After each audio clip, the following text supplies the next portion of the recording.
I have a beautiful tree that's filled with oranges.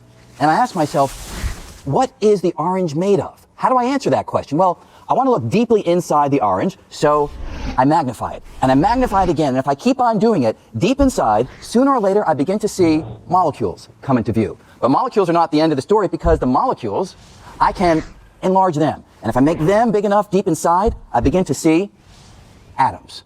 Atoms are not the end of the story too, because we have electrons zooming around the nucleus, deep inside, mostly empty space in the atom, but deep inside, we see the nucleus. So if I grab that and magnify it, I see that the nucleus is itself made of particles, neutrons and protons. And if I grab one of the neutrons and magnify it, I find yet further particles, little tiny quarks inside. Now that is where the conventional ideas stop.